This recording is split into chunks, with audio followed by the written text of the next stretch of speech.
Bismillahirrahmanirrahim, saudara sekalian, kita akan lanjutkan tentang pencemaran ya. Jadi dari air permukaan sudah, air tanah sudah, ini pencemaran melalui udara.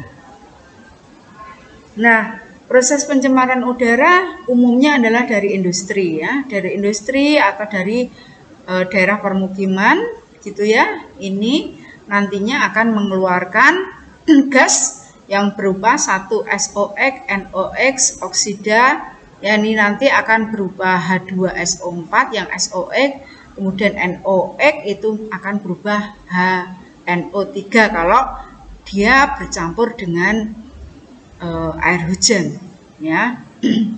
Nah ini sangat tergantung dari kondisi cuaca, terutama angin, ya. Dia akan kalau berupa uap, ya ini pencemaran udara ini uap itu nanti akan tergantung arah anginnya kemana, gitu ya, arah anginnya kemana.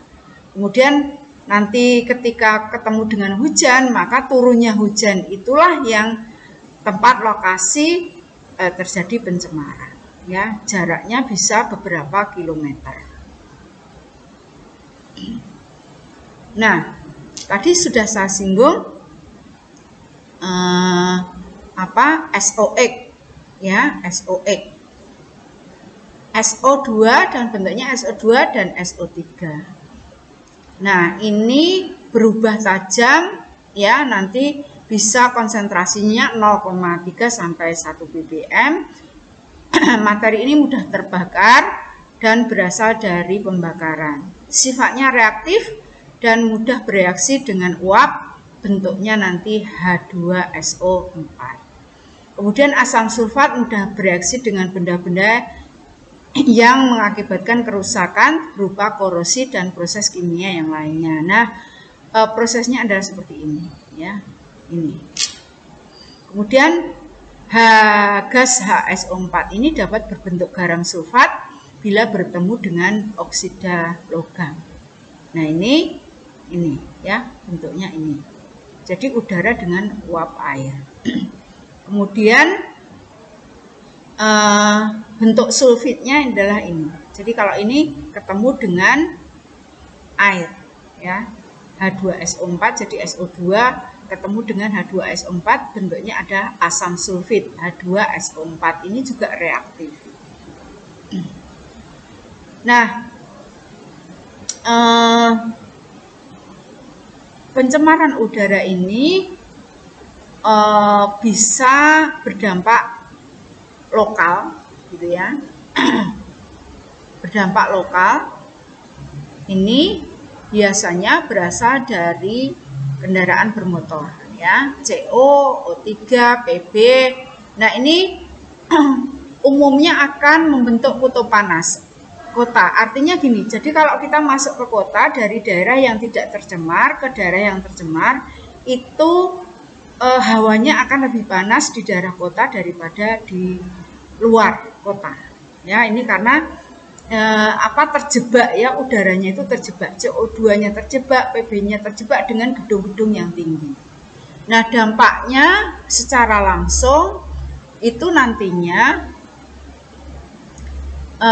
terhadap penurunan tingkat kesehatan ya, karena oksigennya minim. Kemudian erosi terhadap bangunan atau struktur yang lainnya. Kemudian dampak regional. Nah ini kalau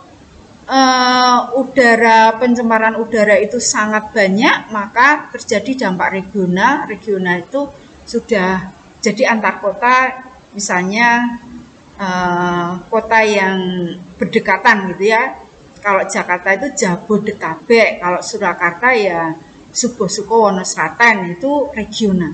Nah ini kalau terus-menerus itu menjadi hujan asam dan penurunan kualitas udara pada skala meso. Nah ini nanti dampaknya adalah penurunan kualitas ekosistem di wilayah penyangga kotanya. Jadi bukan hanya di kota, tapi penyangga kotanya juga ikut kualitas ekosistemnya, dan udaranya turun pasti ekosistemnya turun. Nah sekarang ini kita sudah mengalami yang ini, dampak global ini meningkatkan kadar CO2, metana gitu ya, CFC dan zat kimia yang lain. Nah, ini mengakibatkan penipisan lapisan ozon. Ini apa akibatnya? Jadi kenaikan permukaan air laut karena ada radiasi ultraviolet. Jadi karena tipis tadi ya, ozonnya tipis, maka tidak bisa menahan sinar matahari yang dari ultraviolet itu akan mengenai ke permukaan bumi sehingga es di kutub itu mencair ya, sehingga permukaan air lautnya meninggi. Dampak aktivitas perkotaan terhadap lingkungan, kemudian feedbacknya terhadap wilayah. Dan ini bukan hanya secara fisik saja, tetapi juga bisa terhadap kesehatan manusia. Nah, jadi ini kalau pencemaran udara itu karena bentuknya gas, ya bentuknya gas. Bentuknya gas, maka dia tidak berwarna, tidak berbau, dan tidak berwarna, berasa. Bisa juga bentuknya cair pada suhu 192 derajat Celcius. Sumbernya adalah pembakaran bahan fosil dengan udara, kota besar yang padat lalu lintas, serta industri. Sumber alami itu gunung berapi atau proses biologi.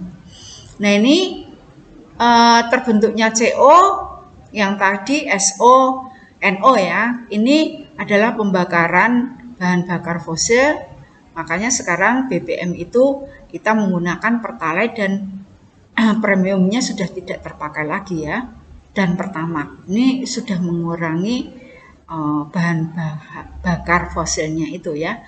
Suhu tinggi terjadi reaksi CO2 dengan C menghasilkan CO. Nah, ini yang berbahaya adalah CO-nya itu. Kemudian berdampaknya adalah suhunya tinggi ya. Suhunya tinggi. Nah, reaksinya adalah seperti ini. C plus CO2 menjadi 2CO. Kemudian CO, nah ini imbangannya adalah seperti itu yang bawah ini. Reaksi pembentukan CO lebih cepat daripada pembentukan CO2 sehingga pembakaran fosil masih mungkin terdapat CO. Jika percampuran bahan bakar dan udara tidak rata, maka masih ada bahan bakar karbon yang tidak berhubungan dengan oksigen. Kondisi ini akan menambah kemungkinan terbentuknya gas CO. Gitu ya. Jadi dari pembakaran, sampah dan lain sebagainya itu sumber dari CO. Reaksi pembakaran yang menghasilkan panas dengan suhu tinggi, nah ini akan membantu proses itu tadi ya, CO2 menjadi CO plus O. Jadi ini yang berbahaya di udara.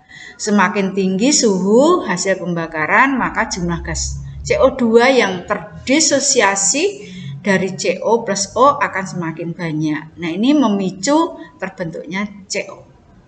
Sumbernya adalah dari bahan bakar fosil.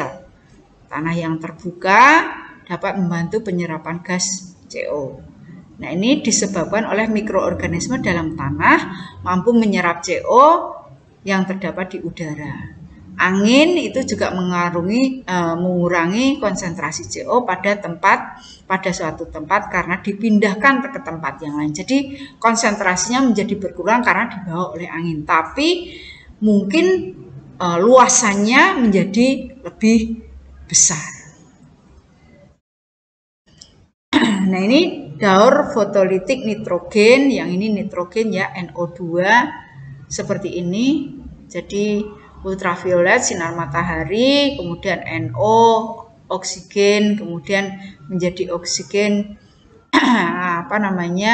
ini ke udara, kemudian jadi NO3 menjadi NO oksigen lagi gitu ya. Tapi di sini perlu bantuan ya kalau nitrogen menjadi oksigen gitu ya. Ini saya terangkan dulu, nitrogen mempunyai dua macam bentuk yang sifatnya berbeda, yaitu nitrit dan NO2. Ini kalau yang gas NO2 itu berwarna, berbau merah kecoklatan, kalau yang NO tidak berwarna dan tidak berbau. Nah, ini NOx di perkotaan itu lebih banyak karena penduduknya lebih besar, berasal dari transportasi dan generator listrik serta sampah ya. Jadi kalau selain CO itu pembakaran sampah, kemudian transportasi itu juga menghasilkan NOx.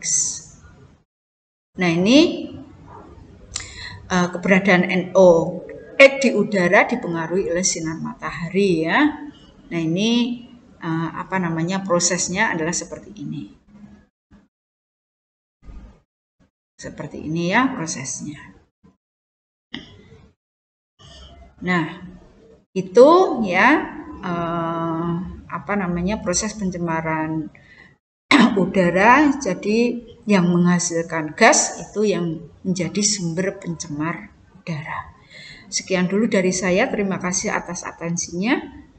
Saya akhiri dengan salam. Assalamualaikum warahmatullahi wabarakatuh.